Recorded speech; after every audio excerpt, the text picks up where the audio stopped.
James was 31 years old. He had spent most of his 20s doing what most people do. Working hard, paying bills, trying to stay above water. His job for a chunk of those years? Cleaning office buildings at night. $35,000 a year. Maybe a bit more in a good year, not because he lacked ambition. Not because he didn't put in the effort, but because that was the opportunity in front of him, and he needed the paycheck. And here is what made James's situation so common, so recognizable to most people watching this. At 31, after a decade of working, he had almost nothing saved. Not zero, but close. A few $1,000s, no assets generating income, no clear path to anything different. He was working hard and getting nowhere financially. If that sounds familiar, this case study is for you. Because at 31, James made a decision, not a dramatic one. Not a lucky break, just a decision to run a different system. And 7 years later, he never had to work for someone else again. Today we are going to break down exactly how he did it. Every variable, every decision, every lever he pulled, and why it worked. So you can see precisely where the leverage points are and whether this system applies to your situation. Before we get into the system, let us understand why James was here at 31. Because this is the part most financial content skips, and it is the most important part. James was not broke because he made bad decisions. He was not broke because he was irresponsible. He was broke because he was executing a financial strategy that produces exactly this outcome, by design. The default financial strategy most people run looks like this. Trade time for money at a job. Spend most of what comes in on rent, food, transport, and lifestyle. Save whatever is left, which is usually very little. Repeat for 40 years. Retire. That strategy has one fatal flaw. The only asset you are building is someone else's business. James was 31 and could finally see this clearly. He was not behind. He was not a failure. He was just running the wrong system. The question was, what is the right one? The first thing James changed was not his spending. It was not his income. It was not his job. It was what he believed was possible. He started consuming financial content obsessively. 1 book per week, 1 podcast per day. Not general self-help. Specifically, documented case studies of people who had built financial independence in under 15 years. He discovered the FIRE movement, which stands for Financial Independence, Retire Early, Ordinary People, Normal Incomes, No Windfalls, who had restructured their financial lives around one principle. When your passive income exceeds your expenses, you are free. And something shifted in James. The 40-year career path stopped feeling like the responsible choice.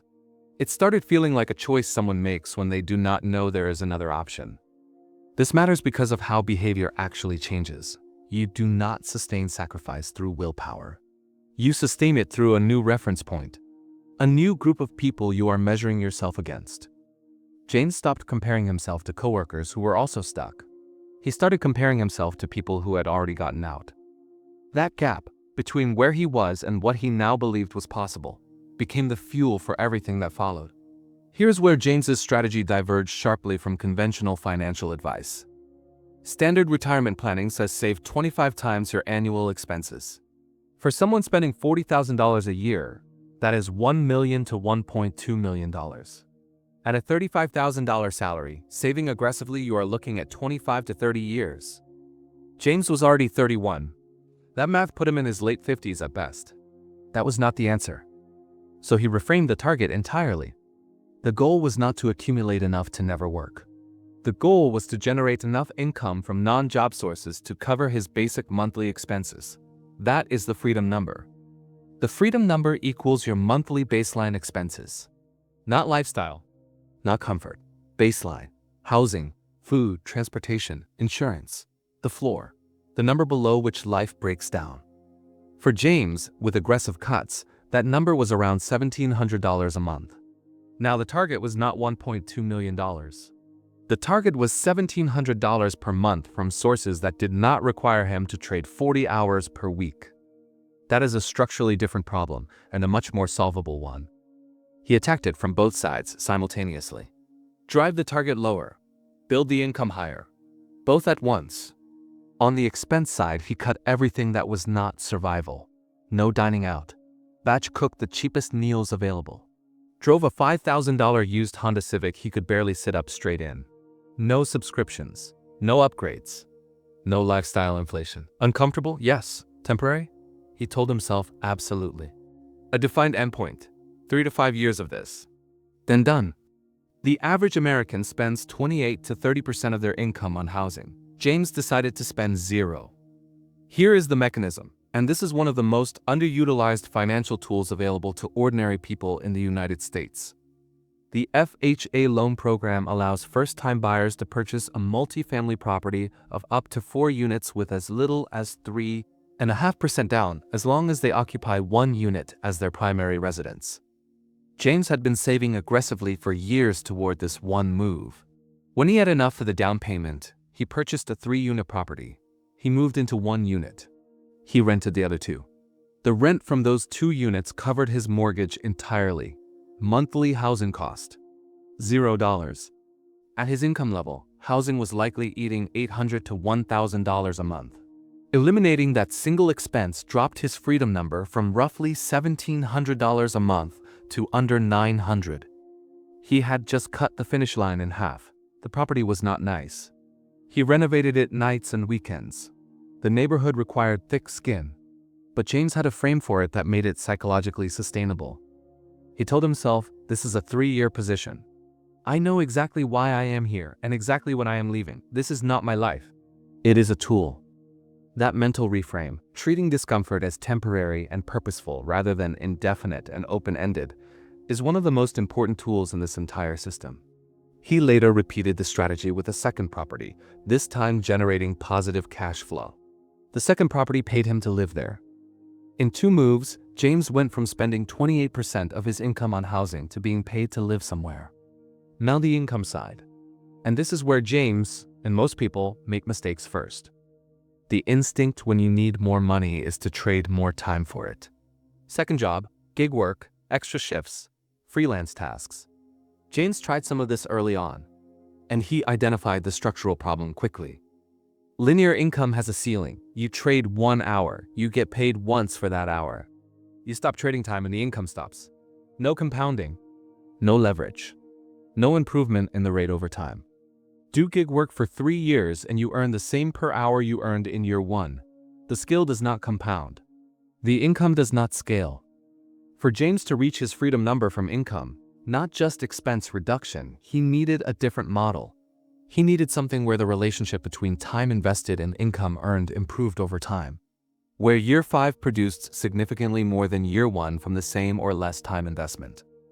That is scalable income. James tried over 10 different income vehicles before finding his. A blog. He hated writing. A podcast. It did not gain traction.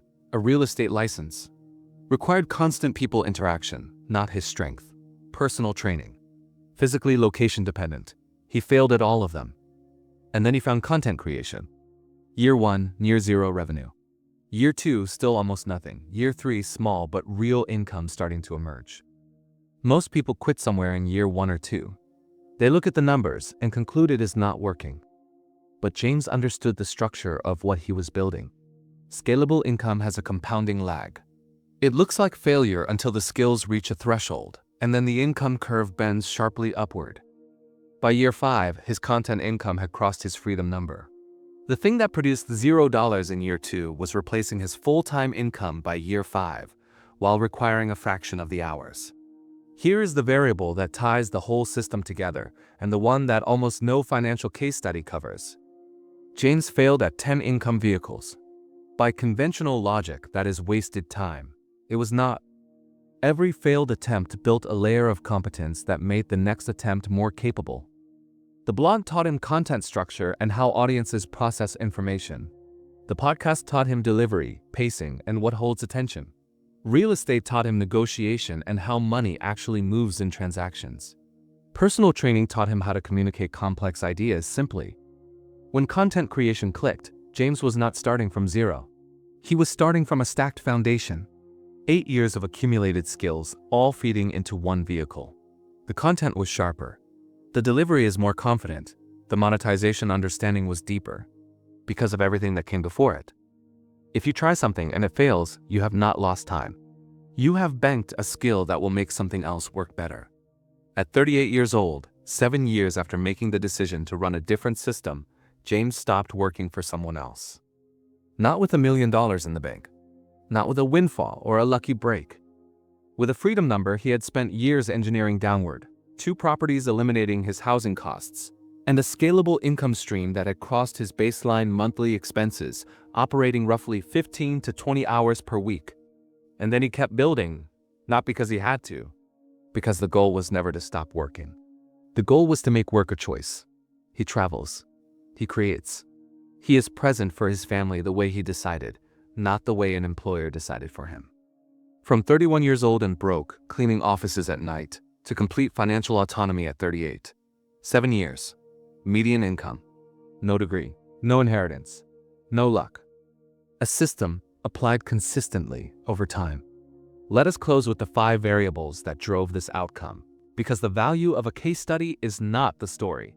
It is the replicable framework inside it. Variable 1. Belief system reconstruction. Consume documented proof until early financial freedom becomes your baseline assumption, not an outlier.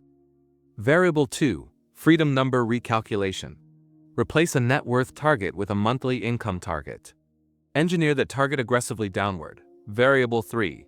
Housing arbitrage. Eliminate your largest expense through multifamily FHA purchasing. Time box the discomfort. Know your exit. Variable 4. Scalable income development. Choose a vehicle that compounds. Survive the lag. Reach the inflection point everyone else quits before. Variable 5. Skill stacking. Treat every failed attempt as a banked asset. The compound foundation makes the eventual vehicle more powerful. 5 variables, 7 years. Documented and replicable. On this channel, we go deeper on each one. The housing arbitrage math, how to identify your scalable income vehicle, how to calculate your real freedom number. Subscribe so you do not miss the next case study. And if you know someone still running the 40-year version of this, send this to them. It might change their trajectory.